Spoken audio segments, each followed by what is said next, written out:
A newsletter Julgamentos Tributários, referente ao mês de maio, destacou um julgamento que ocorreu, na verdade, no comecinho de junho, pela segunda turma do STJ, em que foi decidido que cabe condenação do autor de ação anulatória utilizada como meio de defesa para execução fiscal ao pagamento de honorários advocatícios de sucumbência. Isso a despeito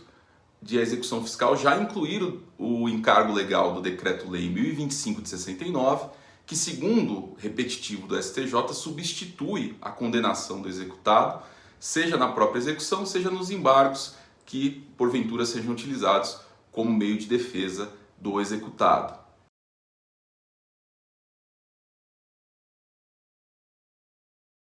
O entendimento que prevaleceu foi do relator, ministro Mauro Campbell, no sentido de que a hipótese de substituição a que alude a jurisprudência do STJ não pode ser estendida à ação anulatória, já que essa é uma ação autônoma e, portanto, comporta uma nova condenação ao pagamento de honorários de advogado. O que eu procurei destacar no texto foi que essa posição acaba contrariando a jurisprudência do STJ, se analisarmos sistematicamente. Por quê? De um lado, nós temos a própria lei de execução, que garante ao executado outros meios de defesa além dos embargos da execução, incluindo aí a ação anulatória. Por outro lado, em muitos casos, o sujeito passivo acaba se antecipando ao próprio ajuizamento da execução fiscal e não só propondo a ação anulatória ou mandado de segurança em que vai discutir o mérito da cobrança, como até mesmo oferecendo garantia antecipada da execução fiscal, seja ela por meio do depósito judicial, seja por meio de outras espécies de garantia aceitas pela lei de execução que depois serão convoladas em penhora. E o próprio STJ já decidiu que essa antecipação não só é válida, como produz os mesmos efeitos da penhora, ou seja, possibilitam a emissão de certidões de regularidade fiscal e impedem a inscrição da razão social ou do nome do sujeito passivo no CADIM. E, portanto, sistematicamente, essa ação anulatória, quando precede os embargos da execução, faz as vezes deste último. Tanto é que, se a matéria, ou seja, as causas de pedir dessa ação anulatória forem coincidentes com aquela dos embargos da execução que porventura venham a ser posteriormente ajuizados, os embargos da execução devem ser extintos por litispendência e, portanto, toda a matéria de defesa do executado se concentrará na ação anulatória, ou seja, a execução fiscal, uma vez integralmente garantida,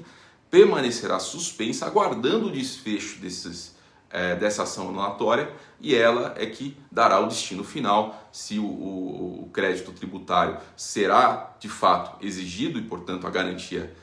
convolada em pagamento, ou então se será exonerado e essa garantia restituída, devolvida ao sujeito passivo. Portanto, o que nós destacamos no texto é que não faz sentido essa distinção, com todo o respeito, feita pelo STJ. Já que se a ação anulatória, tanto legalmente como pela própria interpretação jurisprudencial, substitui os embargos da execução, os mesmos efeitos com relação aos ônus da sucumbência devem ser aplicados a ela. Mesmo porque, notem essa particularidade, a União inclui em todas as cobranças da dívida ativa 20% do valor executado.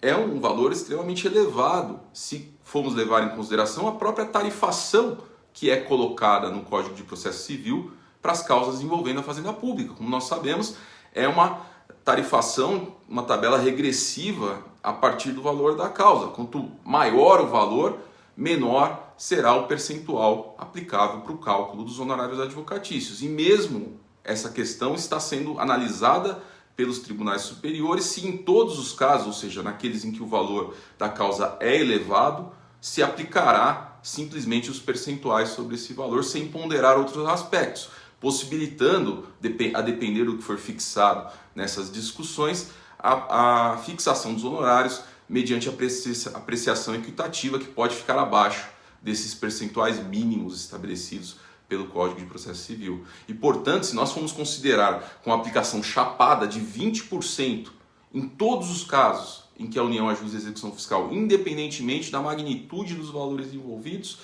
nos parece bastante razoável estender a essas hipóteses de ações ajuizadas pelo contribuinte que fazem, às vezes,